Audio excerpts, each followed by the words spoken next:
Indeed it is, and I'm running solo tonight, boys and girls. Yeah, Jose tagged me about an hour ago.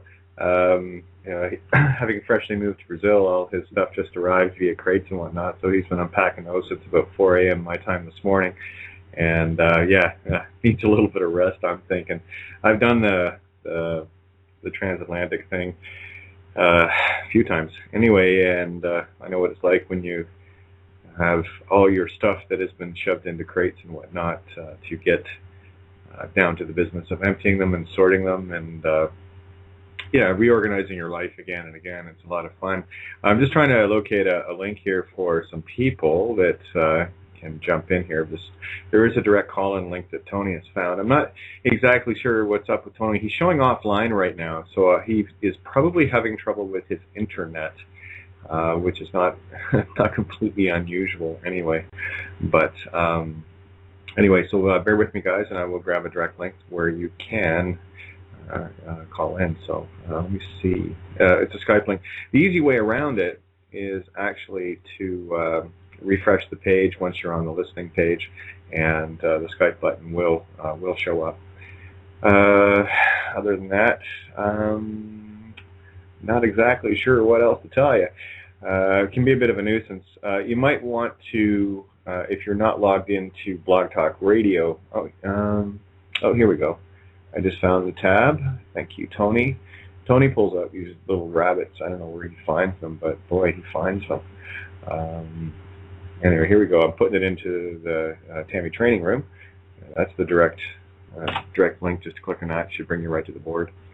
Yep, because I'm the only one here.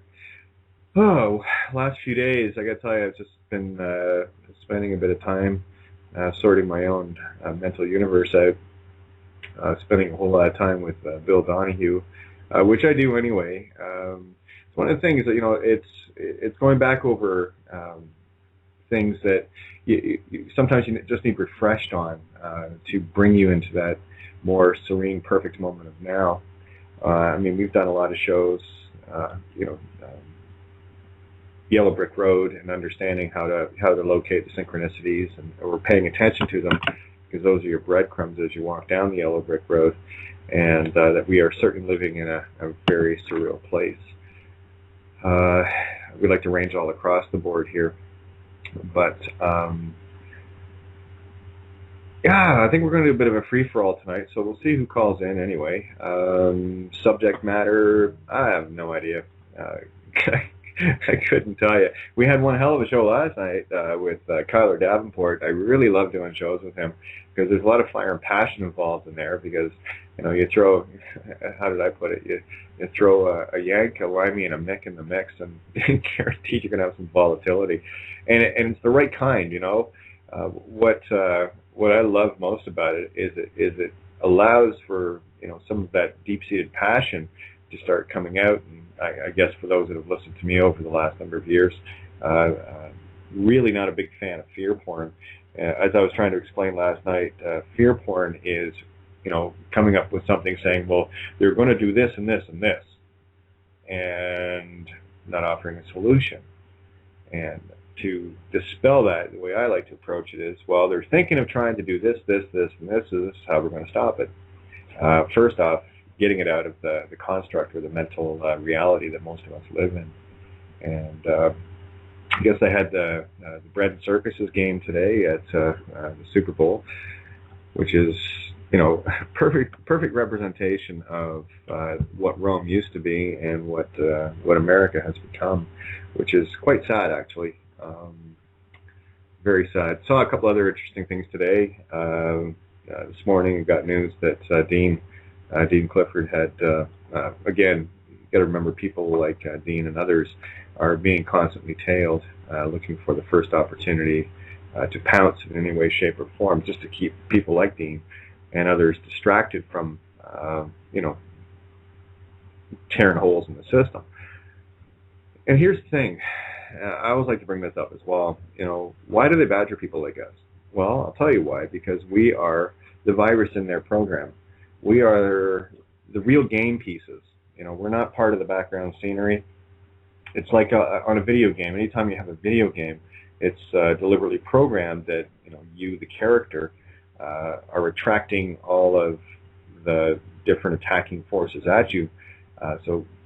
Figuratively, what you are as a game player, if you're playing a video game, your character is the virus, and everything is sent to destroy that virus. And that's effectively the same kind of construct you're dealing with the system, especially with the automatonic programmed robots that go through police academy and get their brain rearranged into cult-like thinking. And that's exactly what it is. This is fundamental and very, very standard cult training that these people go through. And what they excuse me, what they like to do is they'll pick the key points. I mean, it's a standard. You can call it police training, you can call it military training, you can call it religious indoctrination. It doesn't matter. It's all the same program. It's doing all the same thing, and it's appealing strictly and solely to the ego. It is an empowerment. When people get to a point where they say I'm right and everyone else is wrong, they're really running into serious issues, right? Oh, hey, Paul. No, actually, if you're on Facebook, Paul, just log in via Facebook. That'll bring because you already have the whole profile thing on Facebook. Fake it. Absolutely, Pat. Fake it. Who was I listening to today that was talking about that very same subject? Oh, it was a guy running for governor down in Nevada. He was saying, about doctors, put in wrong addresses. Don't tell them anything about you.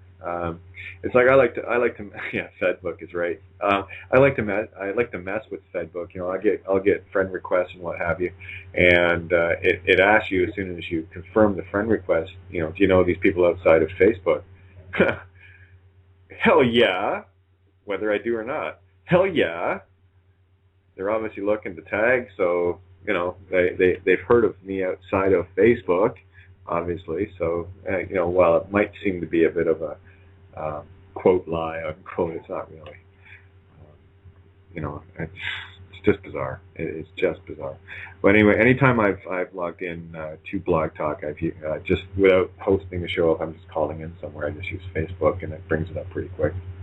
But anyway, that link that I tagged should have brought you right to the. I'll paste it again. I won't quote that, but all right. Well said, Paul. Anyway, yes, definitely fake it and move on. All right, so where was I? Oh yeah. This guy running for governor is he's not pulling any punches. Getting back to the Dean issue, again, what system wants to do is to keep everybody in a pigeonhole, keep everybody in that beautiful little mind control box. And the minute you step outside of that box, which so many of us in the millions upon millions now have done, it activates all the little jitterbugs, and they all want to come out and play the video game with you, whether you want to play with them or not. And I find it quite ironic, almost to the point of sarcasm. Here we are, the ones that awaken to the crimes, the war criminals, like your government officials and lawyers and attorneys and judges. They're all war criminals because they're aiding and abetting fraud from the get-go, and of course they're all paid by the banksters and their masters. It's really funny to think of these people who somehow consider themselves to be powerful, in their particular little role, but they're still the piss-ons. That are still only getting table scraps from their masters higher up. And here's the funniest part: they're all paid in debt, which is kind of funny. So the more debt that they want to incur upon themselves, by all means, knock yourselves out, guys. Because I'll tell you right now, when the system collapses, and it will, guaranteed it's going to have to. It's absolute bullshit. I'm going to be curious to see how many judges know how to plant a row of seeds so they can feed themselves. I'm really curious to see how bankers can handle chopping wood to their wood to keep their houses warm, if they still in fact have them. But again, it's quite sad when you start looking at the list of things that we have to encounter as awakened free beings. So it's not about, I don't like using terms like sovereign or free man or any of that other bullshit. All those are now tag words and it's kind of boring, but it's also funny when anytime you see videos of cops or whatever, especially up here in Canada. There was one a little while back where this fairly obese female cop stands back. It was like a script in a movie. Are you some kind of free man or something? And it was almost in that kind of a tone, right? And it's like she looked right at the camera to make sure that her masters that were controlling her saw that what a good little doggy she was, And beyond the fact that they were physically harming, I'm not injuring, they were physically harming an individual. It makes it even sicker to the degree that, here you have people that just because they put on an oversized uniform because that's all that'll fit them, based on the donuts and coffee they have to consume in order to get their beautiful physiques. I don't know. It's just it's sickening. I can't.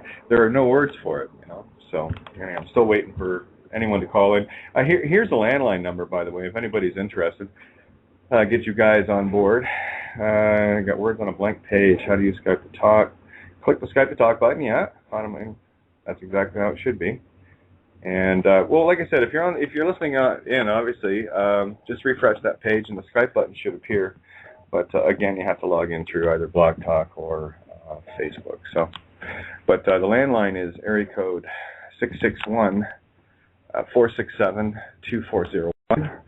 Area code 661-467-2401. Yeah. So now I have no idea what's happened to Tony. He's still showing offline here, and go figure, it's his show. Corporate enforcement officers, exactly right, Jim. Anyway, I could have a chat just in the chat room here. I'll talk on the air, and you guys can throw the questions at me. I did tag Santo as well to see if he wanted to come on. I'm just going to tag him again and let him know that I'm running solo here, and maybe we can get some fun and happy time with Santo here. Running solo. Only having net issues. So there we go. At least he knows what's going on. Anyway, Monday morning in Melbourne, where he is. I guess it's around, what time is that? 11:15 a.m. Which I always tell Santo, by the way, that if he ever forgets to do something yesterday, just to let me know, because I'm still there. Anyway, handy to have people like that, huh? Now, if there's something I want to do tomorrow, I'll call him. Get it done real early, like in time. Anyway, sorry, guys. I might actually throw a tune or two of mine on. I was going to actually mention that the intro song that's playing, it's kind of neat, because every time I listen to it, I go back to the studio and, go through what was done when I recorded that song with the band I had at the time. And, yeah, it's really neat, because you get those beautiful trap moments of time that you can always throw up a topic. Okay, well, I could just throw up right now, but is that working for you, Pat? Try. I don't know. Oh, here, who do we have here? Looks like we have Cindy Noah. Hi. Hi, hot stuff. How are you? Oh, pretty good. Just trying to get my voice back. You'll have to bear with me. I've been dealing with quite a bit of laryngitis this week. It came back. It left me twice the past few days, but I just tuned in and heard you. Tony's not there. I got a message earlier from Sandy saying that he was having some tooth pain and he was going to lay down. So maybe that's probably. So I think we can roll with it, huh? Oh yeah, and like I said, Jose called me or Skyped me about an hour before the show, and I thought, well, no problem. It's not like I haven't done shows solo before, and made it up on the fly. There's lots to talk about. And I did mention to I tagged Santo to see if he's bored. Come on, show up and let's have some fun. But great to have you. I haven't talked to you in ages. How are things where you are? Well, we had a beautiful sunny day to start with, but they've been spraying us pretty hard today, and I think that's really got a lot to do with what my problem is, and that's we left and went to a few places around Ventura. Took my niece shopping and did some grocery shopping and came back, and by the time we finished everything up, they'd managed to cover the whole sky. But I see I sent a couple of requests out to ask people to call the winds, and looking outside, and it looks pretty clear now. So, ay. And people underestimate the power in that regard too, and that's you have the cells, you have you are gods. Yes. What have they done to us to get us to this level of degradation? What have we done to ourselves? Mm-hmm. It's well, I try to think as positive as I can about it. But when you walk around in public and you see every person that you come across is coughing and hacking, you can't help but get a little irritated with them. But at the same time, I like to send the energy right back on them 100-fold, if you will. Well, exactly. This is about mirror, right? And again, we've talked about this many times. Sonnet just tags me. He may jump in with us, so I'll keep an eye on the board here. Yeah, I'm chatting with him right now. There you go. Yeah. Go from outside the box to cosmic blueprints to syncretism, and I don't know if you caught any of last night's show. It was a lot of fun. I did, but I was very sick, not feeling good, and it got a little heated, and I had to bow down. Yeah. And my I would have called in and really ended up in a pickle with my situation. I wanted to call in and say hey, but I didn't have a voice to say anything with. Oh, I totally agree with you. This is the thing. Like anytime, this is one thing people don't get about me is that when fear porn is constantly being brought up, I feel it, and it's like somebody is just hacking at my stomach with a chainsaw. It feels like 1,000 daggers being thrown through your body. And, absolutely, and that's how I felt last night. and there's the ire-ish that comes flying out of me. I won't tolerate it, and at any level. Again, if you're going to come up with something that is a concern, bring the solution with it. Don't just throw out the garbage, because you're manifesting that crap. And people need to understand the power of their own thoughts, and that's why I don't want to really dwell on those kind of things, because if you're dealing strictly in what system is trying to do, what you're doing is empowering it. And sorry, I can't go there. Not after right. We can't do it. Yes, indeed. Santos just buzzed me out to send him the link, so let's look for him to call in any second. Well, I just posted him the direct call-in link for the show, so it should work. Yeah. Oh, the direct call-in link. Ooh. Mm-hmm. Yeah, I think Tony found a link, or there might be a new one for every show. I don't know, but he seems to have it down pat.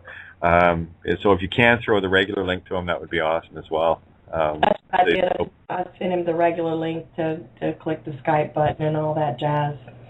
He knows the program. Yeah, he's just saying the link is dodged. Sorry, bud. Yeah, well, so am I. Get over it. I just heard some interesting news a little while ago. Are you familiar with what's going on with Dan Clifford right now? Oh, yeah.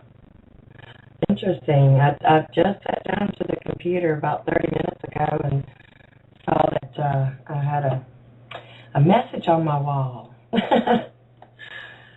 And I found a YouTube link, and it just seems pretty interesting, the circumstances in which they grabbed him. I think they were just looking for any reason whatsoever to throw the cuffs on that man. Oh yeah, that was how I started out at the gate tonight with Dean. Yeah, they're people like us that are fomenting change. We are the virus in their program, and they're going to do anything and everything in their absolutely limited power. And the fact that they have to tail people to do that shows just how powerless they are, that they can only work within the confines of their own silly little programs.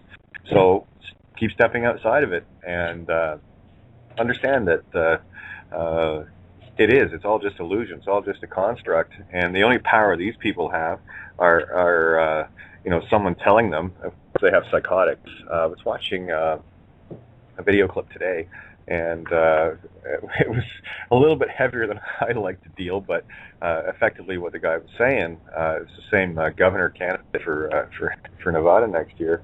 I got to tell you, he's for the patriot-minded or the rah-rah America types, he's definitely speaking their language.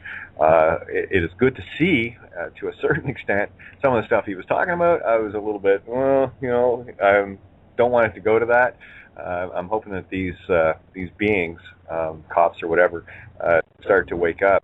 I fear for them. I really do, because as this gentleman put it, he was in the U.S., so he was dealing with Americans.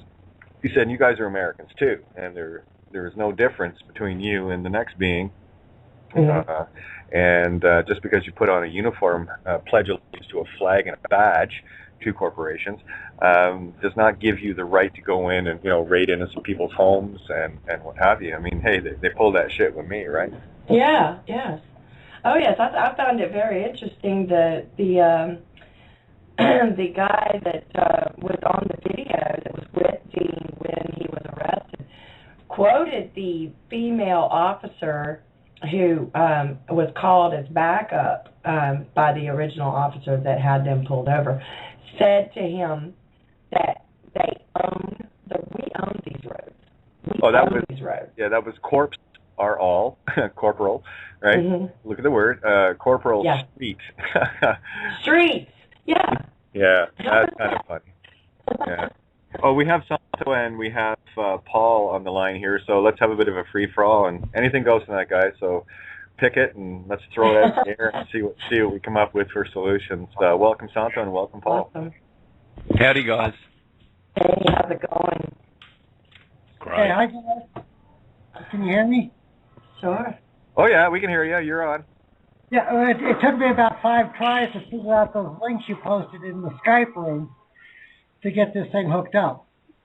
Yeah, that's normal. Blog Talk can be a bit of a pain. Sometimes you got to refresh 3, 4, 5 times to get it. So, I'm not sure why that is. We just updated the Blog Talk page and everything else. So, I was quietly hoping that they would have that remedied as well. But oh well, it is. Oh, and by the way, if you are not talking, mute your mic. Otherwise, we're going to get feedback. Gotcha. So, Santo, how are things in Melbourne? Pretty good. Yep, very good. It's Monday morning, and I had a good weekend. Very good weekend. Did a lot of radio and stuff like that. So I'm pretty happy with that, and keen to do another new week because I really think that things are going to be shaken up on this planet very, very much in the next few weeks. Oh, you're not going to get an argument on that one from me, not at all. Because I mean, I've been feeling this standing wave for the last month, and it's been heavy. And again, little stunts like they did with Dean yesterday and stuff like that is just more indication as to the fidgety nervousness of the system and just how panicky they're getting. I mean, with all the reports coming out, I mean, the indictments by Obama in a federal court. Apparently, the list is as long as my arm. Numerous other things. You got the opt-in, people's trust stuff going on. And again, everyone is walking in the same direction here with the same intent, regardless of the road they're taking. And that's all that matters to me. It's all about intent in this game as far as I'm concerned. I'd like to say, and Santos, my name is Paul, and it's a pleasure to be able to speak with you. That for myself, this last year, it's almost like the debt bubble. You know, it builds, and sooner or later, it's got to let go. And I think our energy levels are in that sense, or mine is, because we see all this stuff, and sooner or later, it's got to give. Yeah, Paul, it's going to be congruous and in pure relationship to what's going on inside of us. It's going to be in pure relationship to what's going on inside of us. When the wars out there have stopped, the wars inside will stop too. You know, I made a prediction on the radio the other day with Kate. Not very hard to do one of these predictions, but I predict that when everything else is out there perfect, we will have pure bliss inside as well, and it is possible. Well, I don't know how I can express the frenetic energy that's inside me. Every day there's another piece of the puzzle that comes out, and another indication that we cannot be going down this path any longer, and there has to be this climatic change.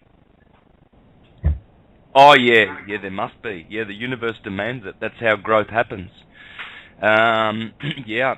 Sometimes it happens shockingly. We are shocked into advancement. We are pushed kindly. Sometimes it looks cruel from the plane that we are on. We see all these things. You know, remember the first time you were hurt by that person you fell in love with when you were 14, and she or he rejected you, and oh God, you will die. You will never ever forget this pain. And yet that cruel pain was so kind, because it pushed you in another direction where you found real love, or whatever. But we know the story. We get hurt. It's cruel. Oh, it's so cruel. You see little children when they get hurt, or when they get deprived of something that they thought was theirs, and they start crying, and they're so hurt. But this is the universe, how it works, you know. It's cruel and kind at the same time. So sometimes it is shocking. We get pushed to make changes and to make advancement. Other times it's loving, and it's very, very, very graceful. But in the end, it's all for our love, for our pure love and advancement. And once we get that right inside, all of us, each and every one of us, as we advance more and more unitedly, so will the secular plane, and everything else in what we call the universe will also meet and change. They will happen simultaneously. They will happen together. They will happen as above, so below. But it's going to happen, and we are demanding it. We are consciously demanding this big change. It's a push. It's you look at children. From one day to another, young children, you can see their advancement. When a child starts to walk one day, the next day they get stronger, and the next day they get stronger again, and all of their muscles and nerves grow and get more and more perfected, and they perfect their skills. This is what we are doing consciously. We are having growth spurts. We're having big growth spurts, whereby we are grabbing chunks of our divinity and remembering it, and we are demanding much more conditions out there and in there that are congruous to these consciousness shifts. They've got to match. We are gaining and acquiring more and more beautiful light and consciousness. Therefore, changes must meet that demand. Right. Yeah, go ahead, Paul. Yeah, Santos, on the show the other night, you brought up the word traguzi, the Greek word, and I was distracted, and I haven't had a chance to go back to the archives to listen to that again. Do you mind touching on that? Oh, for sure. Yep. Once upon a time, Hollywood was the Greek amphitheatres. We all know that. You can still go to southern Italy today, and you'll see amphitheatres strewn across the countryside everywhere, in Greece, all over the Mediterranean, and people would go to watch hypocrites acting, because that was the word for a hypocrite. Today we call them stars, Brad Pitt, Tom Cruise, etc. Well, back then they would go and watch the hypocrites, because the hypocrites would wear masks. You don't turn up at an amphitheatre with your own head, no matter how beautiful your head is. You put a mask on and you act as Jupiter or Zeus, Diana, Artemis, and you go around in a Greek tragedy. Tragedy comes from two words, Thrais Odi. Odi is O-D-E, which is the word ode, ode to joy, etc. All of these religious types, songs and tunes. But Thrais means the song of the goat song. So Traigudi, tragedy, which is exactly the same meaning as gospel, goat's spell, or Gad's spell, or God's spell, and we've shortened that to gospel. These songs that we used to sing in amphitheatres, in all kinds of theatres with our hypocritical masks. Well, what's happened now is, you see, the tradition of hopping on a platform and getting everybody's attention was overtaken by the priestcraft. The priests were the ones that, assumed this storytelling ability, and so that's what a tragudi, a goat spell, is. Now, the sign of the goat in astrology is Capricorn, and that is exactly where the year begins, on the 25th of December, shortest day of the year. So when you go to the tragedy, you will have the play will begin at a certain point, and usually it begins when the child is, on some island, being raised up to be a hero by his beautiful virgin mother because his angry father wants to eat him.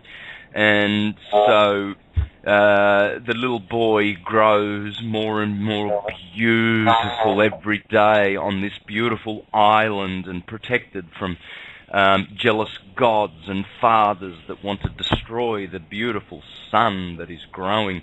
And then all of a sudden comes the time for the sun to be revealed to the world, the hero, the saviour.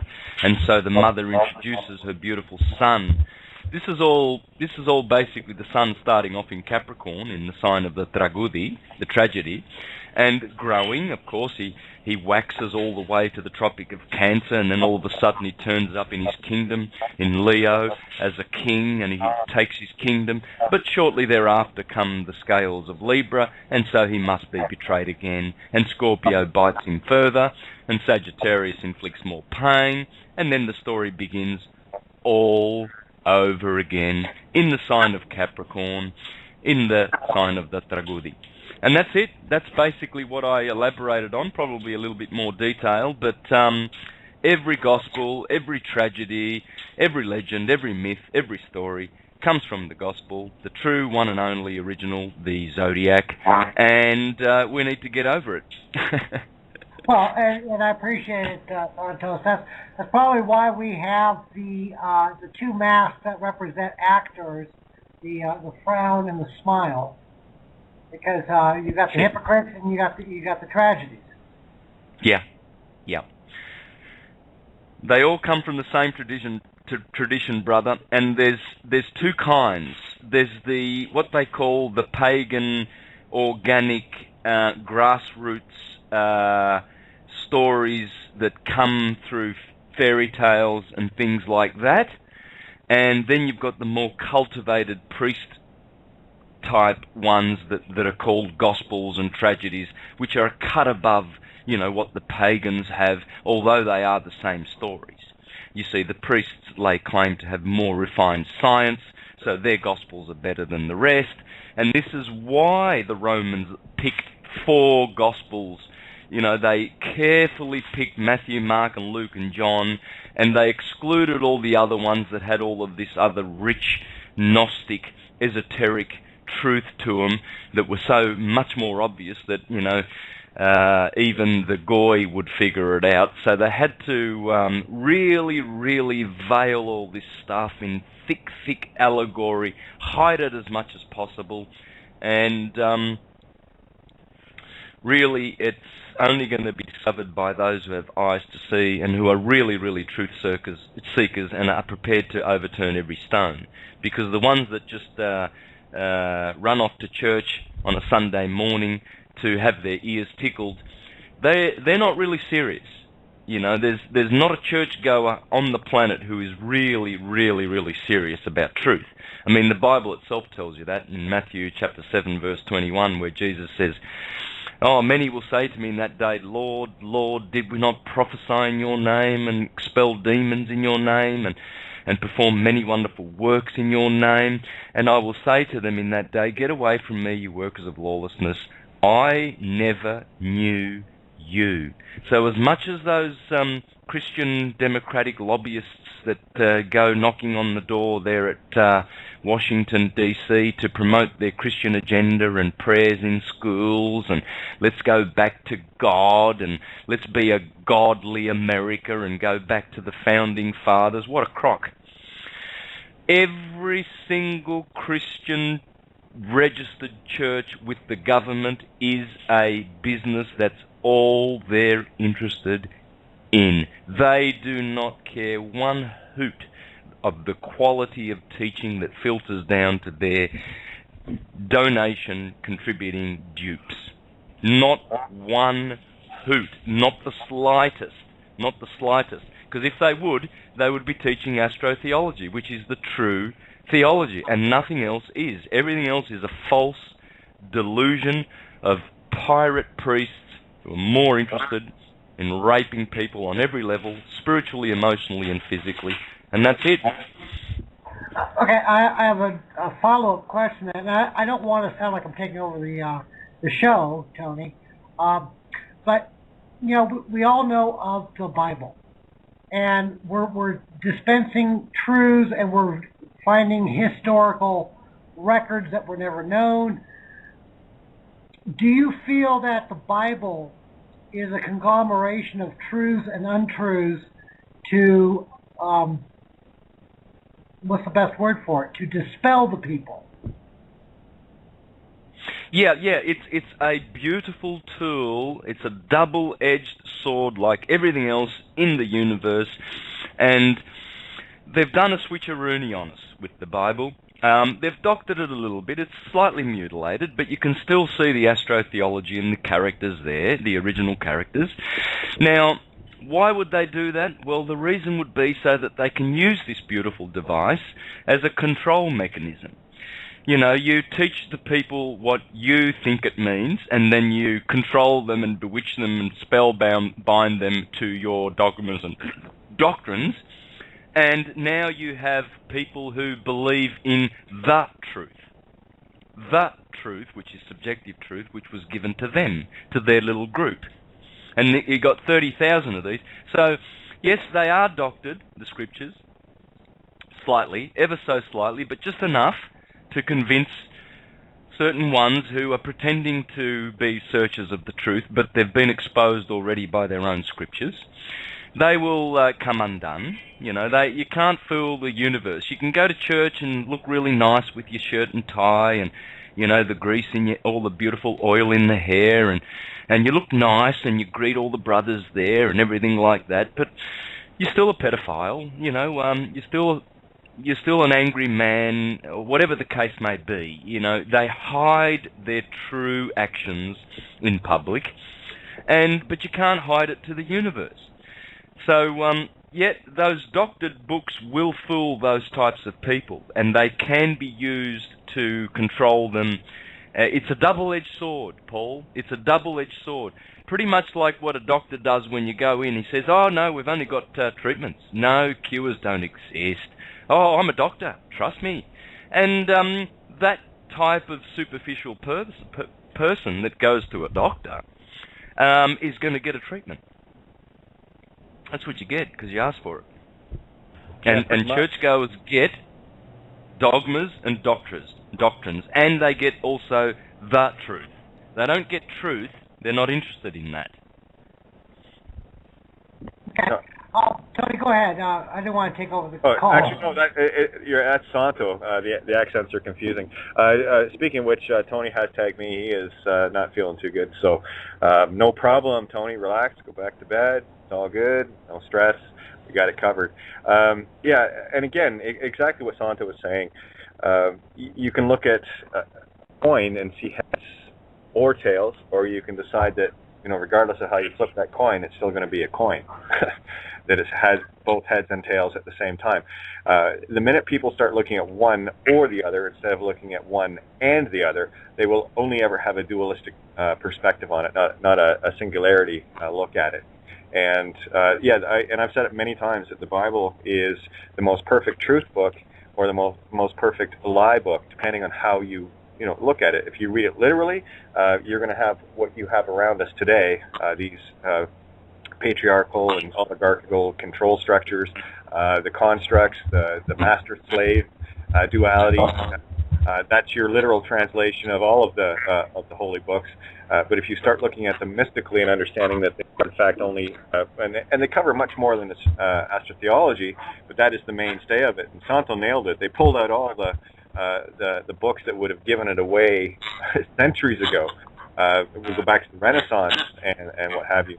But when you're dealing with control systems, these people that have been in power, feigned power and control for so long, they're kind of enjoying it where they have it. So they're not liking the fact that we're awakening. And one other point I do want to make: there was a post on Facebook there, it was either yesterday or today, but a lady had been complaining that her husband had been awake for a very long time, and she had just recently awakened to what was going on, and she was wondering why some people awaken sooner or later. And we're going to awaken when we're ready to. That's the bottom line. Some sooner than others. And the other fact that's coming into play is the musical science fact that a dominant frequency in a room, be it a low note or a high note, the dominant frequency will bring all other frequencies into alignment with it. And what's happening now is that every day more and more people waking up in droves are increasing the frequencies that we're talking about, and what Santo was talking about when he first came on, that this awakening will not stop. It cannot. The universe says so. It's natural. It's just natural. I mean, you look at I grew up on a farm. When you look at those chickens hatching, you can see that egg crack, and then it cracks a bit more, and it's just inevitable what unfolds before your eyes.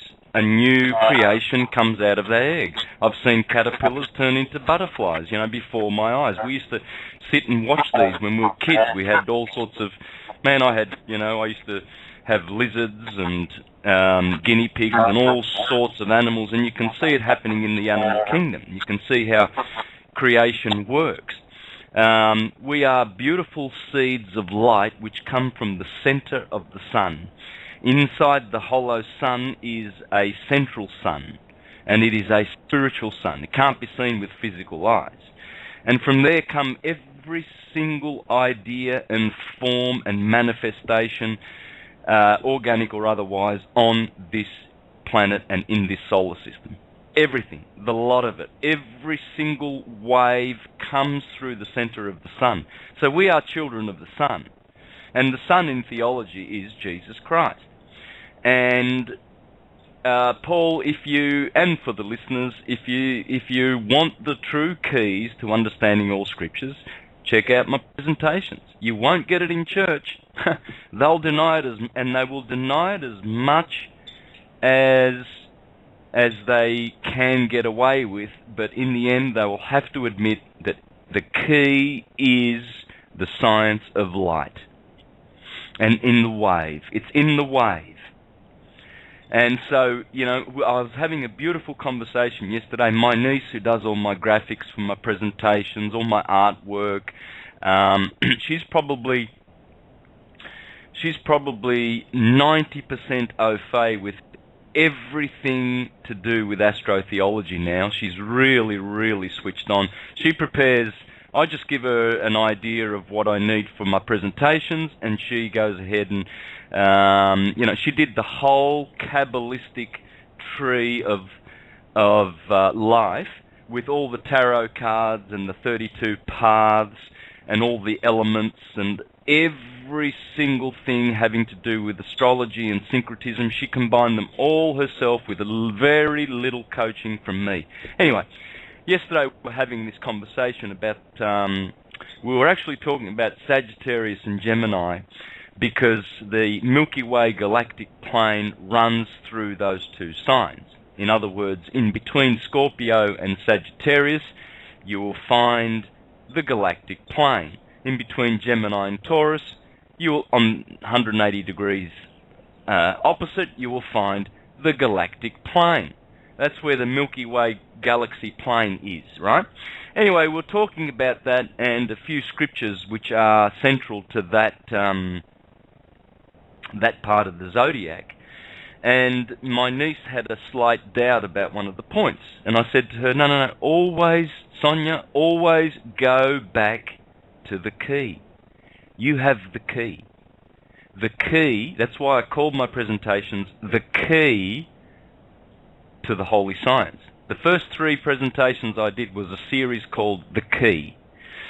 And they are dealing with that sine wave, that beautiful ecliptic that you see that runs from the equator of the Earth, goes up to the Tropic of Cancer, and then down to the Tropic of Capricorn, in there, and when you look at it, it's pretty obvious that in there is the answer to everything you need to know about light. Everything is in there, man. That's the cardinal cross. The 2 equinoxes and the 2 solstices. Anything you want to know, anytime you want to know it, wherever you are in the universe will be found in that wave. That wave will teach you all things. And people don't like that. Educated people don't like when you talk like this. Oh, who is Santo Bonacci coming along saying stuff like that? What are his degrees? Where was he educated? And they just don't like it. Well, I'm afraid for people like that, you've been mind controlled by institutions, you've been lied to, and you need to stamp out of it. The key is the key. It's the one and only key. There will never be another key. This is why Jesus said, "Woe to you lawyers and scribes and Pharisees who throw away the keys of knowledge, and you inhibit these little children from going into the kingdom of God." The kingdom of God is the higher self. We're all trapped in the lower self, acting like animals, killing each other on command. You know, Halliburton says, "Oh, we want some oil in Iraq. Come on, boys, join up." And all of these young Weet-Bix eating, thimerosal, vaccinated idiots that the corporations are producing put their hand up and go off to kill innocent other beautiful souls that are happy to be alive. And that's what's happening. They are harvesting us by getting us to deny our higher selves, which is the true God that we are, calling and diverting churchgoers' attention to a personal, interventional God, not a universal God who is telling you, "Hey, get your ass into gear and do your own shit and ascend yourself and take your own responsibility, idiot." But rather they tickle people's ears and tell people that some personal God, one day, bear with him, he's got a time schedule, mind you, and he's got this controversy with the devil, Satan, and he hasn't got that right yet, but in the meantime, just bend over and let the corporate governments sodomize you and tax you and all of that and be obedient to them, all right? And then God, this personal savior, who is not you, but outside of you, and he's going to come along, all right? And just wait. It's pretty stupid, really. It's ridiculous, you know. I'm trying to make it sound really. I'm trying to exaggerate the stupidity of it, but you just fail because.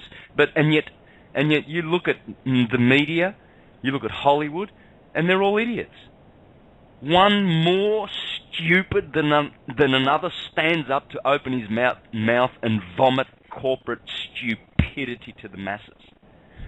One more stupid, and they're lining up to get their heads on and make fools of themselves and go public and make it official that they are just moronic idiots. mind-controlled, stupid, educated nonetheless. And they do show signs of intelligence. I mean, the elite love it when Michael Jackson goes around and dances for the world, because they know that one day they're just going to kill him anyway. You know, they love it when young kids go off to see Rudolph Valentino and James Dean and Marilyn Monroe, because eventually they will whack them and take all of their estate anyway. Just as they did to, Bruce Lee, Elvis Presley. The list goes on Elvis Presley. And on. Yeah. I'm thinking of the beautiful black singer. What was her name? Okay, hey guys. Recently. You guys, yeah. Hey, Sano, hang on a sec. If you're not talking, mute your microphone, guys. We're getting serious feedback here. So mute it. I just unmuted, so I just wanted to let you know it's not me. Yeah, no, it's okay. Paul, you got to mute, my friend. I had muted to say that what Santos was thinking is Whitney Houston. Yeah. And then back out. There we go. Yeah. So they love it. You know, they put these people, they build them up, they make them up, they give them money, and it's tantalizing. You look at Lady Gaga, she's riding the gravy train. They are throwing money at her, and she's just receiving it, and she's a star now. To who? A star? To who? I mean, who's rocking up to see that shit? People still do that on this planet? My God, it's an indictment on where we are. You know, there's too many morons running around, and it's time to shut their mouths with intelligent wisdom. And this is it. This is how we shut their mouths. The moment an idiot says, "Oh, astrology's from, it's a pseudoscience." Oh, really? Oh, really? I think we should address these types and shut them up eternally. Because this is a universe of light. Astrology is the science of light. Christianity is the science of light. Judaism is the science of light.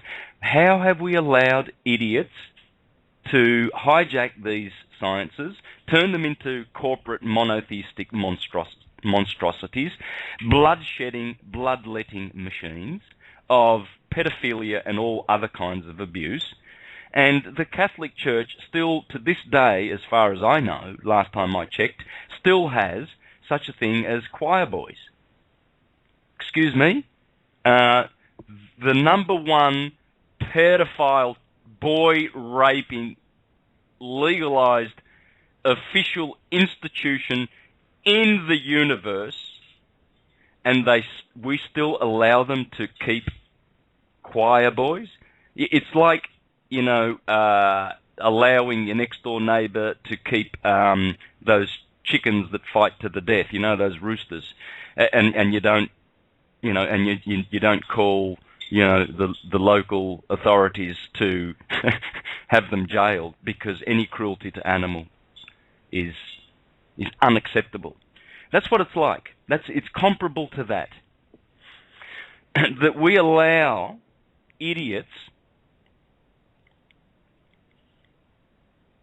to rampage and do what they will, like what George Bush did with Iraq and Afghanistan, and you can see the smirky, arrogant smile on his face as these corporate deals get done, and Congress is there to support him all the way, because they're getting plenty of table under the money under the table. Anyway, they're all traitors. They all need to see. The problem is there's two types of governments, and we still haven't worked that out. There's the government that serves you, and there's the government that wants you to serve them. and we've got the second kind.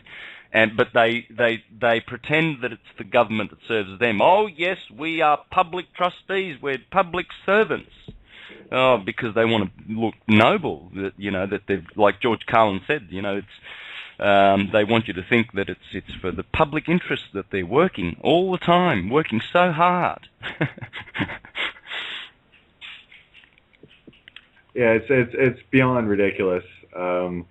and you've said it so well so many times. When people can finally get their heads out of their asses enough to start seeing a bit of light.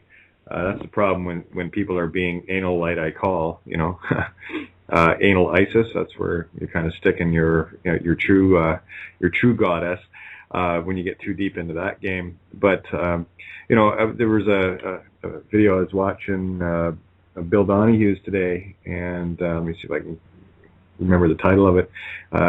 Beautiful piece of work. You know how you get those good days, Santo? Well, this is one of his. Headache from the Stars. And he had been discussing about women, this particular video about women being second-rate citizens in the eyes of the church, and that's why they brought in the choir boys for the high voices, and again another guise for pedophilia, child rape, et cetera, et cetera. And see, here's the problem with any form of religion that gives you absolution outside of yourself. If you just say this and believe this, come to confession once a week, you're free and clear to go and do it again without any responsibility. That to me is the creation of the psychotic. That to me is the creation of I don't want to discredit animals on the planet. I love animals. What we're dealing with here are entities that basically are subhuman. And that was one of the things many, many years ago that I always had a problem with. I had, in Sunday school, I think I was 6 or 7 years old, there was a friend of mine that used to like to steal all the time from the store. As he called it, scoffing, right? Scoffing stuff. And I asked him, I says, why do you do that? Do you not get allowance? Or he says, no, I do it because on Sunday all I have to do is ask for forgiveness, and it's okay. And again, when you're dealing with 6, 7-year-old kids, that's the kind of mindset that they're ingraining, and it's no wonder we have the hypocrites, the actors, the two-faced mask types that are thinking they're running this planet. Their days are over. I mean, that goes without saying, because many of us that have been on the front line for a very long time doing the different things that we do in our own particular roles, we're standing to post. And what's happening is because that we're doing that and getting this information out as much and as quickly as possible, what we're having an effect on are those that maybe one night people may not agree with what we're saying at all, but there might be something that resonates with them because they know what we're saying comes from the heart, and that is definitely always going to resonate. And all you got to do is plant 1 or 2 seeds here and there, and let them take root. Because it's sort of like someone that goes out and buys a particular make of car that they've never had before, and then all of a sudden they're driving down the road, and what are they noticing? The very car that they're driving, every other car that is the same as theirs on the road, because it is now in their mental presence. They are now aware of it. And that's exactly how I see the seeds. When we talk of corruption and what have you with regards to the church and how all of that stuff goes together and what have you, those are the seeds we plant. And then as soon as we plant one truth and they observe it, that springs them up one more level. Jacob's ladder, baby. Start climbing. Yeah. And get over it. Get over it. Yeah. Perfect. We need to get over it. We need to get over the fact that we all have one thing in common. And so that disqualifies corporate churches, political gangs, pirate corporations, disqualifies everything. Just like the People's Trust that has trumped the Vatican Express Trust, Unum Sanctum, and all of those other Pontif Romanus, whatever. I forget the names because I don't even want to recall them. They're so evil. But that's what we do. They're disqualified. Once you expose everything that they have, that they do is corrupt and backwards and inverted for the purpose of magic and control, it's all over. So why are we tolerating them? They're still running around pretending to be controllers countries and national borders, and we're still allowing the Catholic Church to continue in its utmost reverence and support of the notion of pedophilia. Because they're so devoted to this concept. They are very, very active in it. They are the leading pedophiles of the world, and they've destroyed millions and millions and millions of lives in inquisitions and tortures, and not just the raping of little boys and girls, but the bloodshed of the conquering of so many, many countries that Rome has been involved in when she sent her corporations to steal the lands off the Americas there in the beautiful two continents. When the Vatican came to this country with her corporations, the Crown, to kill a lot of these subhuman, according to them, Aboriginals here and plant their banks and coal and gold stealing mines on this beautiful land of Australia.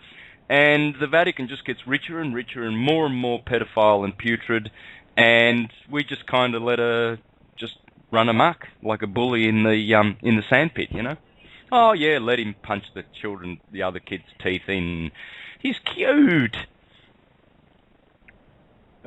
Oh, Santo, you bring it right to the table every time, my friend. It's beautiful.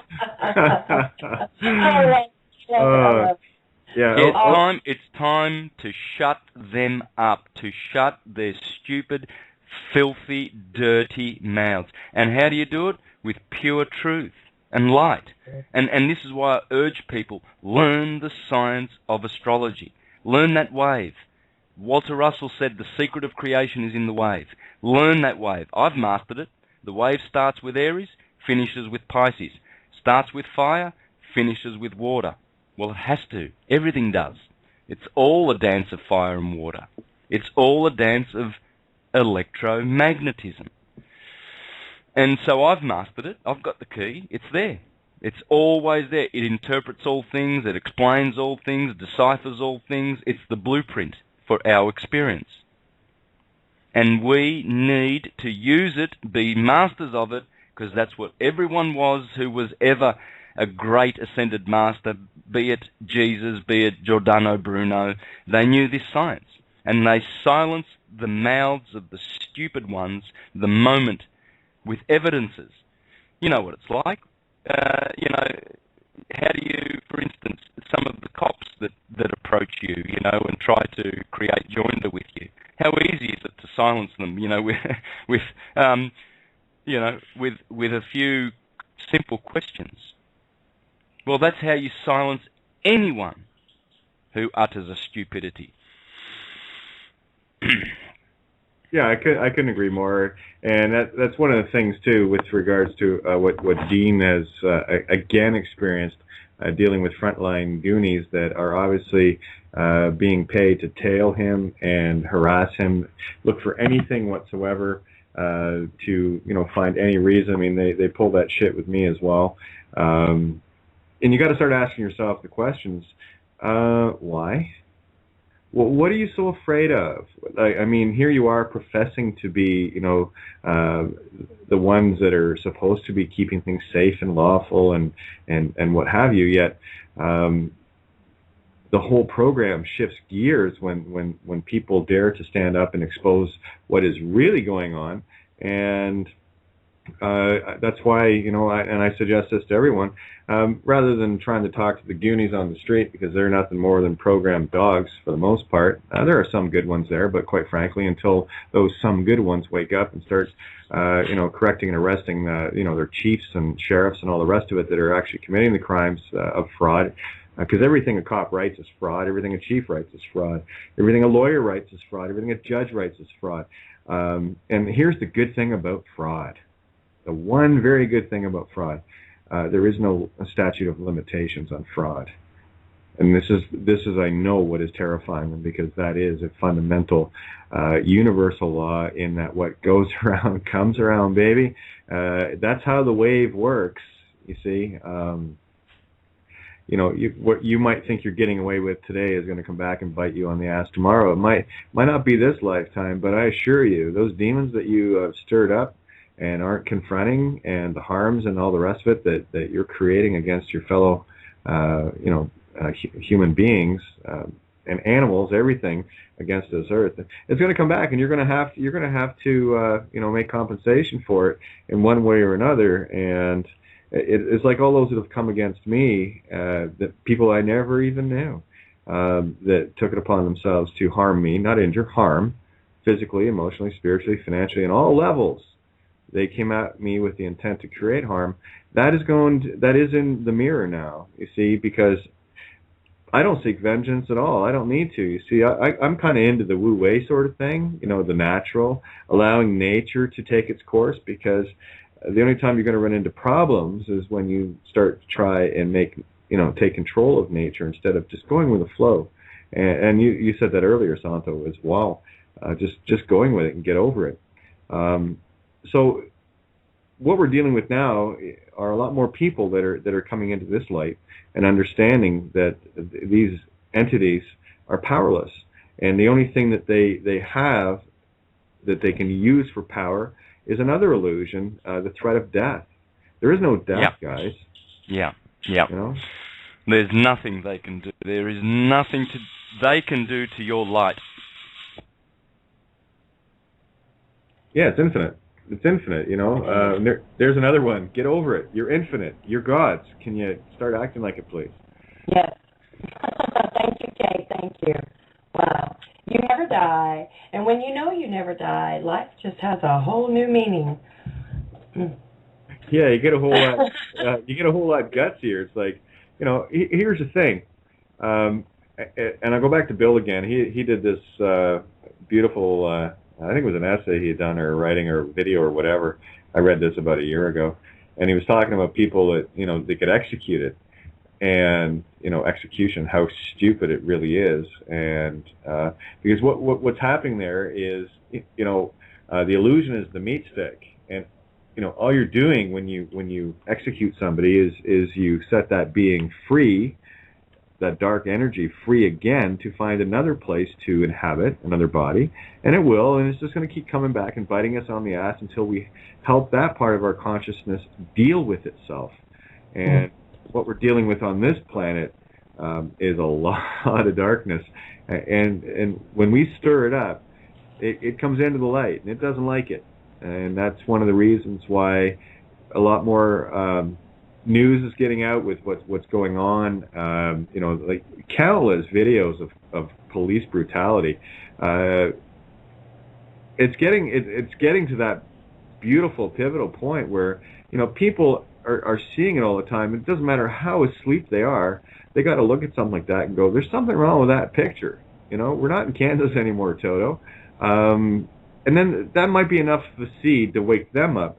Or maybe they, the sleepy ones have to start experiencing, the whole Nazi Gestapo, where are your papers, and, the illusions and what have you. You see, for me, identification is quite silly in the fact that, I am who I am. Can you not see me standing in front of you? Why do you need a piece of paper to prove that I'm standing here? Oh, and something else too, for those that maybe still frequent churches and synagogues and what have you, it doesn't matter, mosques. You might want to think twice about shaking the being that's running that show's hand, because you never know what it's been involved in. Just no kidding. Thought I'd plant that little seed for y'all. Yeah. Brings a whole new meaning to, well, I think about, when you walk into a public restroom, but I'm sorry, there is no church, no denomination of church that is not guilty in this, and some of the crimes that have been committed, they're all evil. And some people look at me funny, and want to know why. I will not cross the threshold of a church at all. I will not go inside of them. So. Well, you know evil when you sense it, so there you go. Yeah. You know, and those buildings would be, once they get, cleaned up of the criminal activity that's been going on inside them for so very long, they'd make wonderful places for others to live, and put them to good use. I mean, it's disgusting when I'm traveling around and I see, site of future, whatever Seventh-day Adventist or Lutheran or Catholic. I don't give a shit. You're right, Cindy. It doesn't matter what denomination. Look at that money denomination. What denomination are you? What money are you? Does that not tell you something? But anyway, it's sickening to know that what's funding that are a bunch of people that don't know their ass from a hole in the ground. And you see, here's the thing: by omission or commission of a crime, you're aiding and abetting the proliferation of kiddie porn. And I mean that quite literally, guys. You go to church, well, you're supporting kiddie porn in one way or another because they're all connected. Sorry about that. Nah, don't be sorry. Say it as it is. Time for the truth. Time to silence. Silence the foolish one, because otherwise you will encourage a foolish society. No time left to tolerate it, really. No, absolutely not. I'm not sorry at all. I'll never, ever set foot inside of church. I don't care how much of a historical site it is. No. Yeah, the only time I would ever set foot in one is to size it up for demolition. Yeah, they'll be handed over to humanity, returned to humanity, those properties one day. I'd like to really inquire into the spirit of the Aboriginals here in Australia, and ask the wise chiefs today, the ones that haven't been destroyed by alcohol. What do you think of all of those Jehovah's Witness Kingdom halls, all over the countryside, and the Catholic churches and properties and parishes that they have here on your land? How do you feel about the Mormons and the Methodists and the Seventh-day Adventists and all of these property holders of land for Jesus, of course? It's a great cause. It's just a brilliant cause to sort of slap all these parishes all over the Western world, steal it off Indigenous people, and do it for Jesus.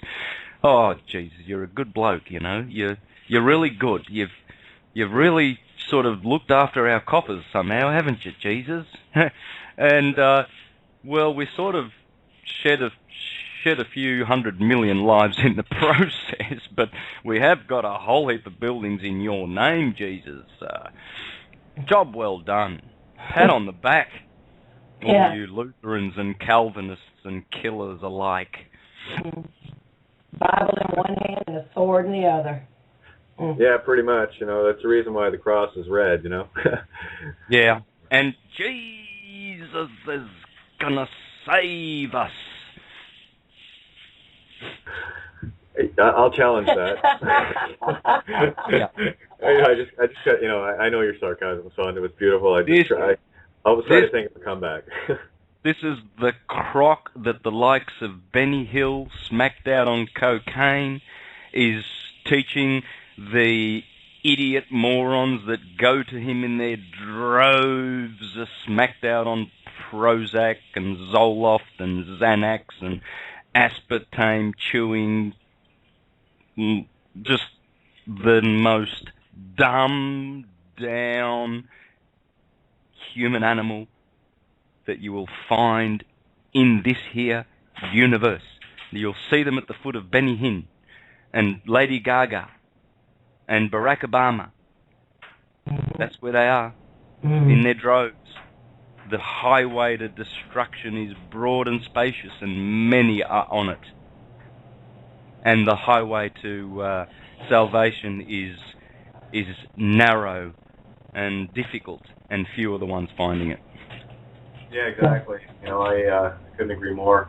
And the thing is, with so many people walking on that path now, it's starting to light up really good where people are starting to actually notice it for the first time. You know, we have come into that beautiful age of Aquarius, and we're moving, well, we've moved away from the I believe mentality. It's unfortunate. I mean, I think back over my own life, and, you know, everyone that I've ever interacted with, they've always known me to be rational, intelligent, very reasonable, deductive. I don't say things lightly. Yet, you know, when I stop and think about all the people that I knew that are still stuck in that paradigm, it's mind blowing. You know, I got to tell you, and I'm sure you guys can agree. It's been a very lonely walk, but it's starting to get a whole lot less lonely now, and people are showing up in droves. It's pretty amazing.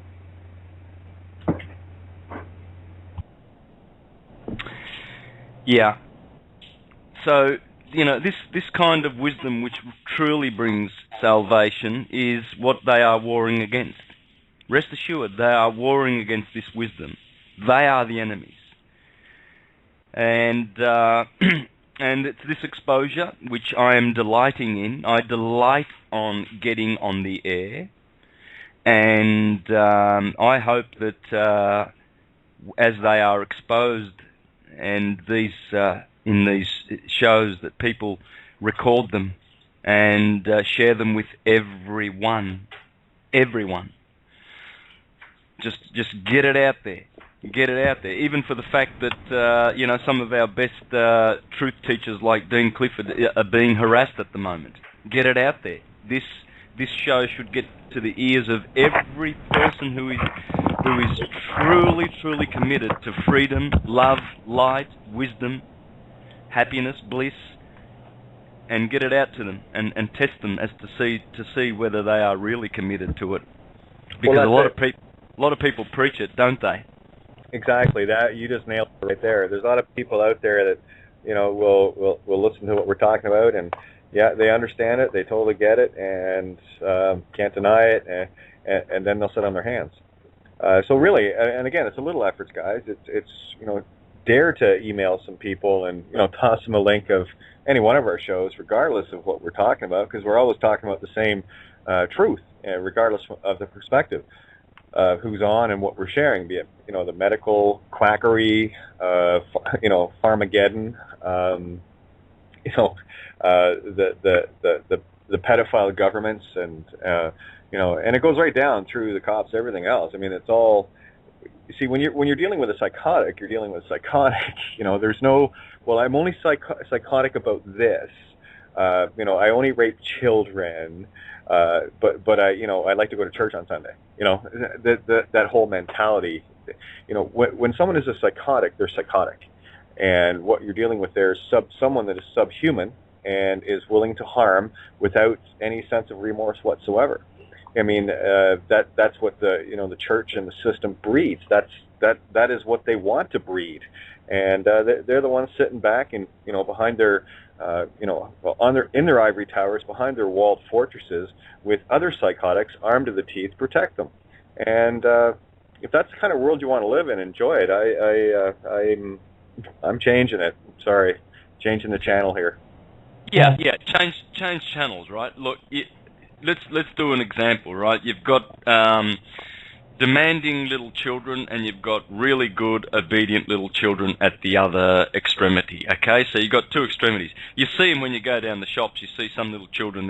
You can hear them six or seven aisles over, demanding, having a fit that their mother gives them that particular toy that they saw on TV, and they're screaming and tucking a tantrum, and the mother's there for half an hour, patiently letting her child destroy everybody's concentration and happiness, and because that very, very influential, demanding little child has gotten out of control. And then you've got little children that say, "Mummy, can I have this?" And Mummy says, "No, we can't afford it, dear." And he says, "Okay, Mummy, that's okay." And the example I'd like to give with what I said earlier, that there's two kinds of government. There's the government that serves you, nice, because it listens to you, because you influence it. And there's the government that doesn't listen to you and says, shut up, and wants to influence only you with their propaganda, with their advice, their forced vaccinations, and you've got to do all of that shit that they want you to do. And who are they? If not just a little temper tantrum little kid in an aisle down at Coles or Safeway. And what do? Wouldn't you love to just go and grab that child in that aisle, sometimes, or the mother, the parents, and just say, hey, you can really just turn this around. When we have problems in our lives, for instance, a toothache, you go to the dentist, pull out the tooth. You eliminate the problem.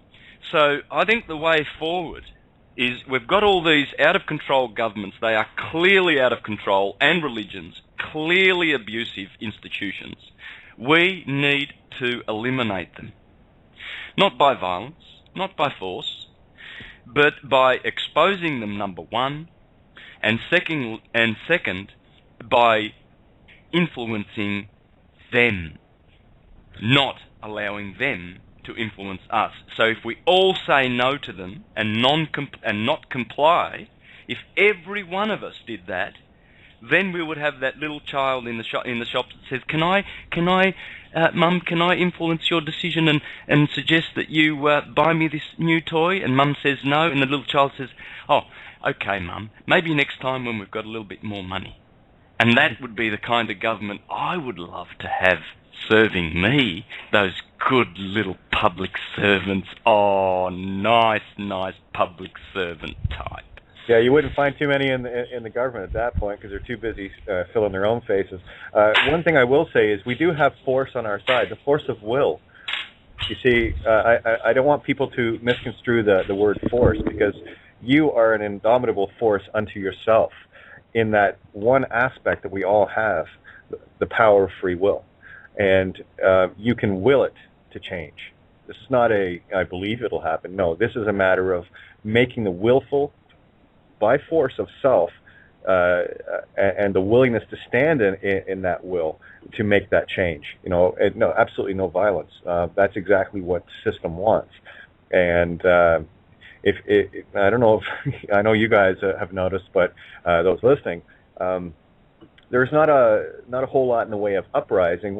In terms of violence, what you're seeing are people saying no, and these goons are backing down real quick because they know it. They know they're heavily outnumbered. Last stats, and I'm talking in terms of cops, military, everybody. I use this one very, very. What's the word I'm looking for? Conservatively, outnumber them 1,000 to 1. Their odds suck, and they know it. And now what's happening are people are changing their minds, they're changing their actions, and they're finally deciding to do the little things. This is not about going out protesting and doing the rest of it. This is about changing things within yourself, within your own life, to make that difference. You've got to be the one to change first, because nothing's going to change. Sounds in the way of everyday program thinking quite the opposite, but you see, that's what this world is. It's a mirror. We're standing on the other side of the looking glass here. So best to look past it instead of the reflection, because when you look past the mirror, you'll find yourself.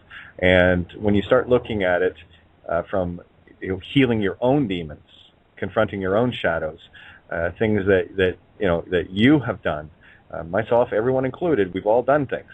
It's a matter, can we confront those, accept the responsibility for them, and move forward saying, well, hey, you guys know my standard questions are, is that something I would do, or is that something I wouldn't do? And I have to tell you, those two questions are the only two questions I need, because the heart resonance that comes from it is instantaneous, and you always, always have the right choice before you.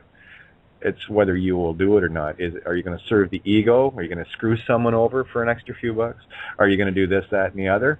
Those are the choices you have to make.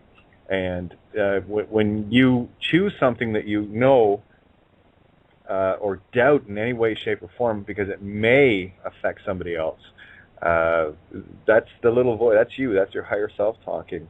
You know, there was another example I had just came through my head and I lost it again. But anyway, you got the idea of what I'm talking about here. This is where we confront ourselves, and you know, it goes right back to know thyself. You are the answer. It's not outside of you. So, just want to throw that in. That was beautiful, Kate. Thank you. Yes, indeed. We have to take responsibility for our own actions. That's one thing that I used to despise hearing, and inside I always knew, and it came to me from living in Louisiana and being exposed to so much Catholicism.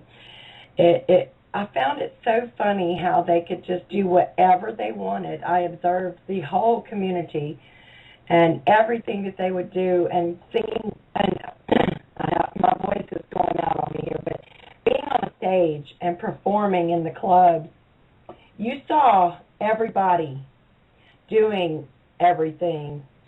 And then Sunday morning they would march to church and ask forgiveness for it. And that was the church's motto, basically. Do whatever you want and just come ask for forgiveness, and it's okay, and you've got a clean slate, and you can walk out next week and do it all over again. It doesn't work that way. It does not work that way. We have to be responsible for ourselves. Agree totally. Yeah, that whole absolution thing. This is the problem, right? And I've brought it up many times. Brought it up tonight again. It's like, you know, people that are in that program church mindset. You know, all you got to do is ask so and so to forgive your sins, and you're free and clear. It's just, you know, you want a recipe for a psychotic society? There it is, and look what we have. You know, it's time to shut these churches down. I'm going to be having Kevin and I was hoping to have him on in the middle of the week here. Our schedule didn't work out that way, but you know, Kevin, come on. I'll get him talking about some of the things that he's uncovered within the churches. You know, United Church, Catholic Church, and Protestant. You name it, all the churches. And you're right, Cindy. It does, I don't care what denomination you are. I don't care what church you go to. It's all the same program with a different label on it. It's like walking into the, you know, the cola aisle and seeing all these different brands. You know, they're all different flavors, whatever, but they're all still pop, and they're all still going to kill you. So, you know, you might want to change the things you're doing, and certainly the things you're drinking. Yeah. You know, stop thinking they're poison. Yep. They divide you and they conquer you in all areas. Yep, and look, there's potential for let's say at the best outcome that we could seek is for those churches that are well built to be transformed into community centres where people can learn the holy science. Yeah, I love it. Astrology, all the beautiful holy sciences. We can write because this is what will happen. It will be. It will absolutely be. How do I know? All right, well, let's go back 10, 20,000 years along the banks of the Nile. Let's go down to a town called Dendra on the west bank of the Nile. Dendra, and there's a stone that the French took to the Louvre called the Dendra stone, and on that stone, which according to consensus historians is 5,000 years old, which will, you know, if you're from the Graham Hancock and Robert Schoch, John Anthony West school, you will know that 5,000 years in consensus world, when they try to tell you that something's 5,000 years old, is really about 15 to 20,000 years old. So, Dendra, the temple there, was one of the greatest teaching institutions that the world has ever known. And they had that stone, the oldest zodiac, with Libra. Libra's there. Yeah, no worries about the idiots who try and tell you that the Greeks stuck Libra in the zodiac 2,500 years ago. That's a crock. The dendrous stone proves that. It proves that the zodiac, as we have it today, was around minimum 5,000 years ago in Egypt, Dendra, which suggests that it's 20,000 years old, because the true age of the dendrostrone is about 20, probably to 60,000 years. Now, so that's how I know. The ancient ones were teaching this stuff. They were teaching this stuff. And the priests that you have today along the bank of the Nile, i.e. Christendom, in their churches, they got no idea. They have no idea. They've preserved the truth of astrology in their teachings. You know, Jesus has 12 disciples, and it turns out that all their characters match the characters and the characteristics of each and every one of the signs of the zodiac. Jacob in the Old Testament becomes Israel and has 12 sons, and there are 12 great tribes of Israel. I mean, they preserve it. It's so funny, but they can't even see it. It's right there in front of their noses, the pure astrology of the Bible, and they can't even see it. And you point to it, you say, hey, but what about the 12 precious stones on the ephod, on the high priest, the 12 loaves of bread, the 12 pillars in the temple, the 12 trees along the river, the 12 disciples, the 12 this, that, and every other 12 in the Bible? Does that drop a clue? I mean, are we... Hello? Is there anybody home? Christian type, church going? They don't get it. It's sticking out like dog's balls, and they can't even see it. That was a great video, Santo. Thank you so much for that. That's something for sleepy time tonight. Thank you. Yeah, it's natural. You're awesome, Santos. Oh yeah, tell it like it is. That's the way we got it. So, you know, but it's so true. I mean, we're only finally now starting to unveil all of the things that were hidden from us, and this is why it is so beyond self-evident that we're in the age of Aquarius, because what's happening now is the knowledge is coming out. The I know what's going on is finally coming into the light. And you know, the sheer power of the internet, which is, you know, private domain, it's private property. There's the other side of it too is the system won't shut it down, because they're, you know, I mean, courts use electronic money transfers, so there's no way that they can shut it down. And besides, we've got way more tech gurus in computing than they do, you know. That was proven again with Anonymous hacking the Department of Justice site there last week. And this is the thing too, you know, we have people like Aaron Swartz that were driven to suicide or were suicided because of things that they know and what they have exposed and what they're doing to help humanity. Now, there's certain levels. I mean, I've talked about this on shows before too. There are certain levels of awareness that when you get there, you do become an untouchable. And I'll tell you how easy it is. There's only one choice you have to make to become a complete untouchable. You have to decide to stand in the truth and nothing but. You know, that's it. You make the aware, willful choice to say, regardless of consequence, once the truth is unveiled, you stand in it. And I got to tell you, it's not an easy road, but it certainly is a lot easier now than when I set out on it years back. And that's all it really takes. That is the aware, conscious decision that we all have to make, and we are changing this world by not daily, by the second. Like even Sandra was saying about these shows.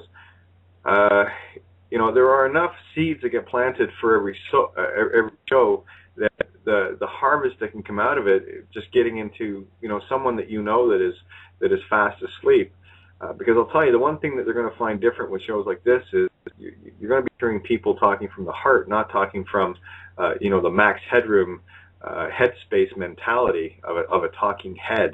No, you're going to get it hardcore, and you're going to get it blatant. Some nights you're going to get, like last night, you're going to get it real fiery, but it doesn't matter. What does matter is we get enough seeds planted with enough people, and I know based on, I had a chat with Kyler and Tony after the show last night, the emails were flying in for Kyler, and people were loving what was going on. And that's exactly it. It doesn't matter how we get to Rome. We're all taking different routes. Like Tony and I don't always agree, and Kyler and I don't always agree. It doesn't matter. What we do agree upon is the final destination, and it's taking the system down, and it's taking the time and caring enough to hammer these things out with each other, so that we all find an answer. I mean, every show that I do, I learn something, whether I get to sit back and just enjoy the people talking, or on occasion when I have to do a lot of talking too, which I don't always like to do, but there you go. So glad you guys showed up. Thank you. And Paul, you haven't chimed in. What's going on, bud? I was just muted and trying to, be involved in the chat room. I do have a friend that, he's very, and I don't want to use the word religious or Bible thumper, but he's known in the chat room as GP, Gold Pavement. And, he's looking, he's searching, but he is so steeped in the word of the Bible and trying to associate that with the straw man and the corporation and everything else, so that it's a paradigm shift for him. So, I'm trying to give him these little nuggets out here to start exploring some possibilities other than that the Bible is the Word of God, and that it's just the allegory and stories. And I didn't see Jesus crucified. I didn't see the visions that John, Luke, Mark, Peter, and all those other people had. But I have no firsthand knowledge, and so therefore I cannot take the word as that being accurate.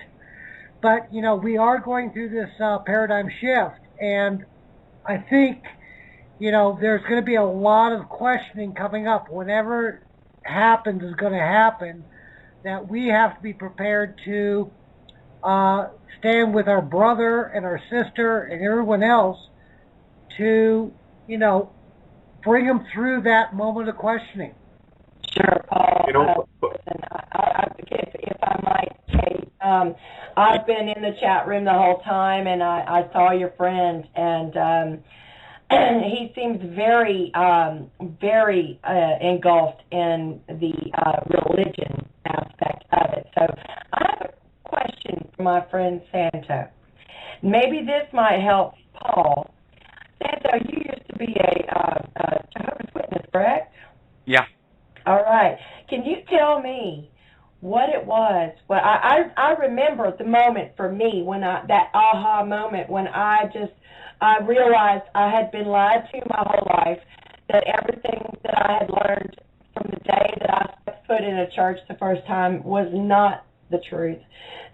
Can you tell me what it was that gave you that aha moment? What took you from believing everything that you were knocking on people's doors to try to tell them to where you are now? I know that's a huge question, Sando. But oh, look, there was not one aha moment. It was a gradual thing. I started being dissatisfied with the meetings around about toward about 10 years ago, really. I just started really getting dissatisfied. I could see dishonesty in the governing body when they were changing their teachings, and they call it new light. Brothers, we have new light on a certain doctrine, you see. And every time they came out with new light, because they're famous for this, the Jehovah's Witnesses. They predicted the end would be 1914, then it's 1925, then it's 1939, then it's 1975. And I remember I was actually one that was betting with my cousins that the world would end in 1975 when I was a little Jehovah's Witness boy. I remember that clearly. I was 12. And of course it didn't end. You see, and then they changed their story and everything like this, you see. So me being a very scholarly type, and I did my homework, I was a diligent, very, very diligent Bible reader. In fact, I used to bring the Greek lexicon diaglot to the meetings all the time. I would read the scriptures quoted in Greek. So I had my diaglot there, and I'm talking Kine Greek, ancient Greek. So I taught myself ancient Greek, and so, when they come up with these new light, what would happen with me is I would sense that they are being dishonest, because it's not new light. It was new mud. Their new light was always throwing mud onto, making it even more obscure and hard to understand their doctrines. And the Catholic Church does the same. They all do, because they're all trying to force a literal translation or a literal understanding from scriptures that are not literarily true. They are a literary truth, not literally true. Yes, that's right. Yeah. I love it. Yeah, so that's why they're all disagreeing out there and killing each other and got different denominations, because they're trying to force a literal rather than a literary understanding of these beautiful works. And so because I have done, my hard yards and I've studied, they couldn't do that to me anymore. I wouldn't allow them to do that to me, to offend my spirit of truth-seeking by pretending to shed more light on their already very bedarkened doctrines. And so I started withdrawing. I started withdrawing my zeal first, then my, activities, because I was very active. Then I started withdrawing support. You withdraw bit by bit by bit by bit. They burn you. They burn you with their sheer stupidity. I do not understand how anyone, unless they're a dumb goy, because that's how the elites treat them. Sorry, I don't mean to offend anybody, but this is exactly how it is in this world. They consider churchgoers like real dumbass goy that are perfect candidates for a good sodomizing. I don't understand how you can go to church anywhere on this planet, any of these corporate churches, and be satisfied with the tripe and trash that they deliver from the pulpits, and they've got no idea of their astrotheological origins. How dumb are these people, man? How dumb are these people? These are real dumb herd. These are moo-moo bar people. That's why they're called sheeple, little sheep. Yeah, Jehovah's Witnesses are so proud of. Oh, we're Jehovah's sheep, and we're Jehovah's slaves. We are, and we're so obedient sheep. We are. God, they even rub it in their own noses and yet don't get it. Yes, they do. Yes, they do. I kind of think of when I... go ahead, Kate. Go ahead. No, I was going to say we got about 13 minutes left here. Yeah, absolutely, Santo. The one comment I just posted in the chat room was this. Listen, guys, we were all at some point exactly where GP is. And I make bones about it, I went looking everywhere. In the same light that Santo, specifically, it's about searching for truth, finding that answer, and looking for something that resonates within you. And there's Nothing they teach in the churches that resonates with a compassionate heart, and that's the first trap. And then the second trap is they convince you that if you stop believing in it, that you will, you'll perish. And well, look what they call the churches, parishes. Come on, get over it. Yeah, parishes. Yeah. Let's go to parish. Exactly. Mm-hmm. Now, that fear program runs very deep. They invented hell as being something outside of yourself. No, heaven and hell is contained within. So what I was going to ask Sam to do, we got about, 10, 12 minutes left here. If you could maybe outline what the real crucifixion is. I find this to be one of the most poignant examples of what astrotheology is all about in terms of the human condition and how the crucifixion really works. Yeah. It's such a beautiful story, the story of the crucifixion, really, Kate. It's one of the most beautiful, and there goes my little doggy. She's found some other dog to be angry with, I think. But it's a beautiful story. Inside the temple of your body is the spinal system, the cerebrospinal system, and the fluids therein are the fluids that determine whether you get crucified or not. The crucifixion will happen therein. It's a psycho-spiritual and physical alchemical process. And so what we have is the length of the spinal cord in a man is 18 inches and in a woman 17 inches. So 18 inches is half a yard. Now, the yardstick is that spinal cord. Everything comes from it. Everything is measured by it. And that cord, that yardstick, you see, remember Daniel, Ezekiel, St. John, they all had God said to them, measure the temple with the ruling rod. You see, it's the temple. The ruling rod is your spinal cord, and the temple is your body. This is why every cathedral is made in the image of the human being as a cross. That crucifixion, that cross, the cathedral. You walk in the front. You always enter in Pisces at the feet. The two. When you see the two pillars to each side of the door when you walk into a cathedral, that's the two fish of Pisces. At the back is the head of Aries, heaven, where that's the holy of holies, right? So you're going up the spinal cord, and when the oil goes up the spinal cord, and it enters into Taurus, which in Arabic is called altar, the altar.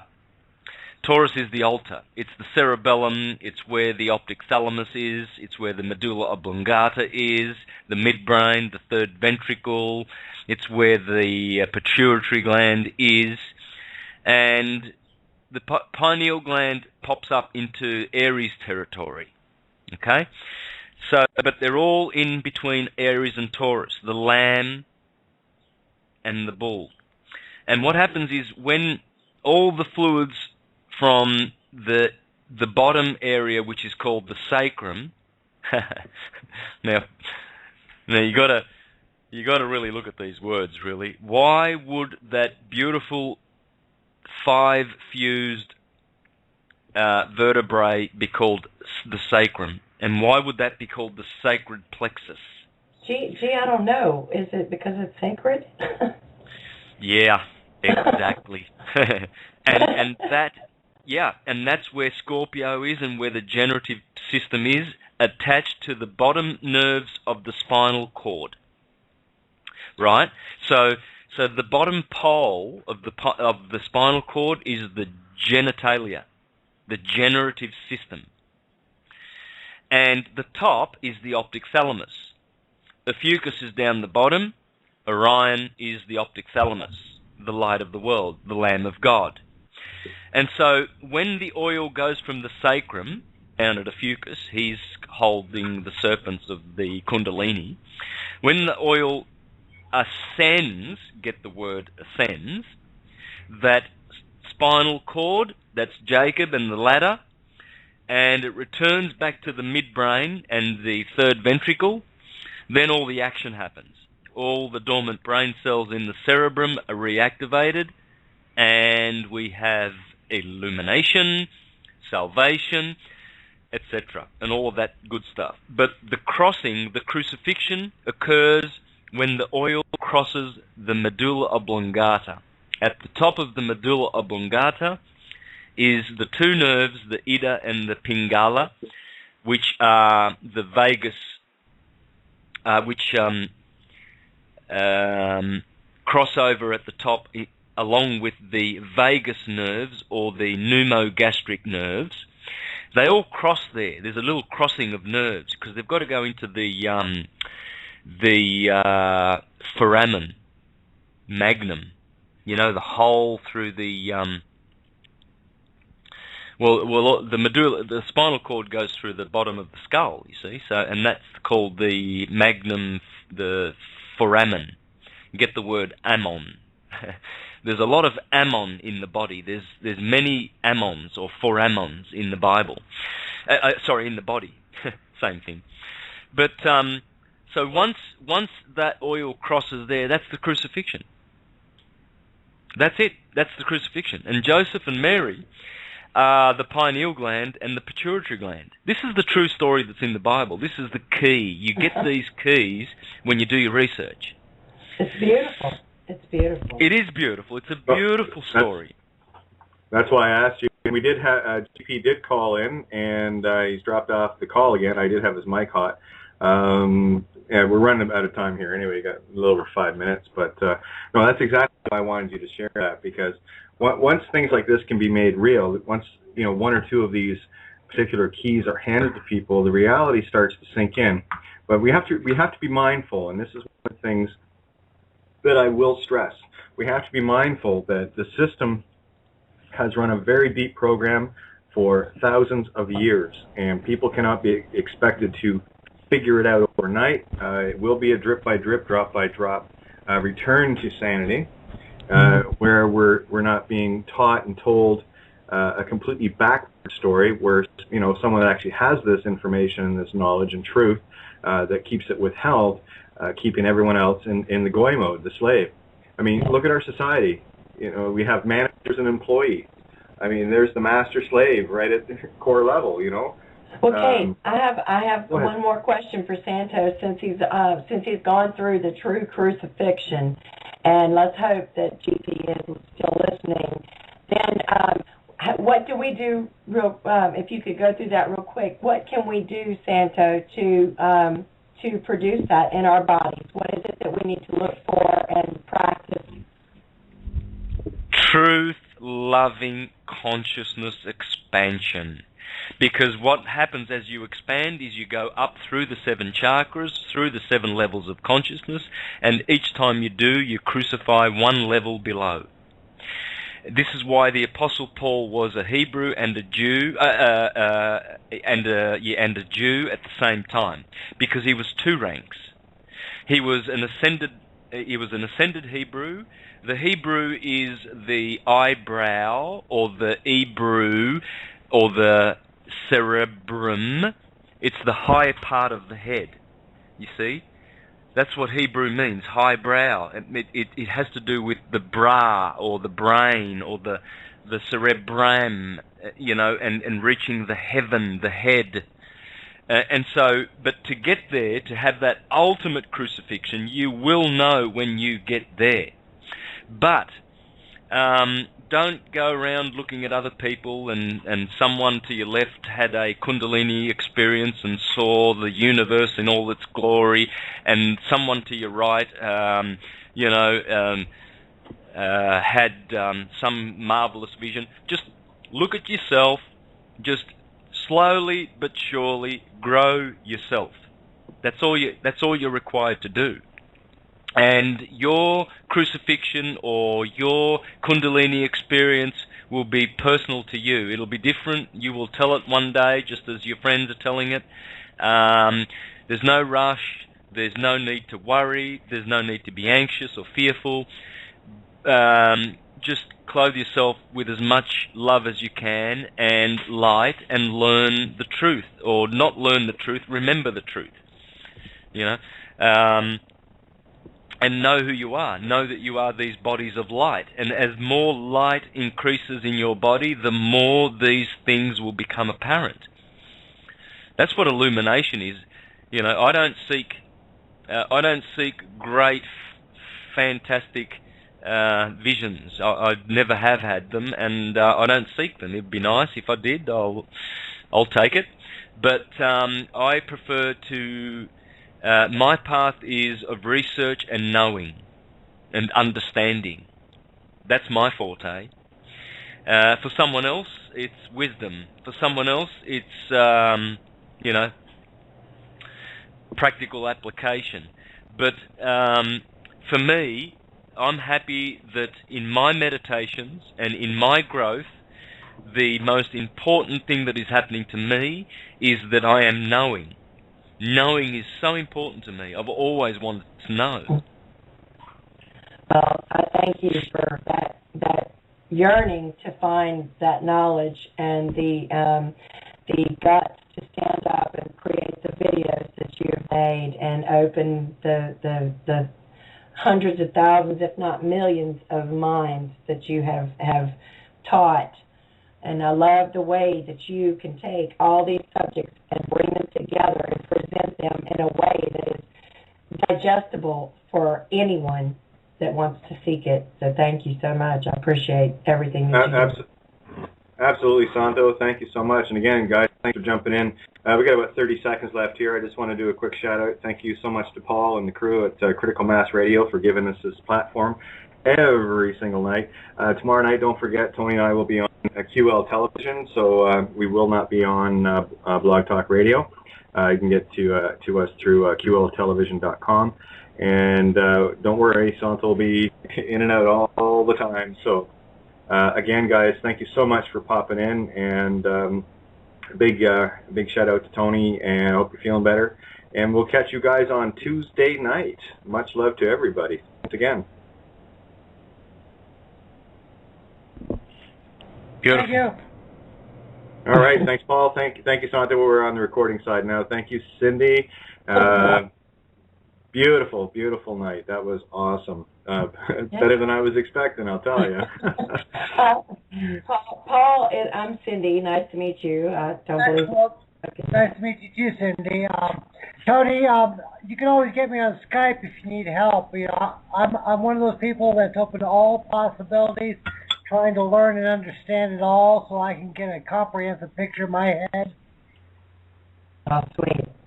Excellent. Yeah, it's all good. Santo, my friend, thank you so much. Paul, Cindy, you guys rock. I'm gonna top off the episode here because I know there's people chomping to get this download because, again, another beautiful night. Yeah. Well, everybody Okay. have a wonderful, wonderful day, night, and I'll catch you next time. Thanks for everything that you do, all of you. Right back at you all. Much love. Bye-bye. Okay, much love, and I'll see you on Skype. Okay, doke. Good night, you guys. Bye. Bye. Bye-bye.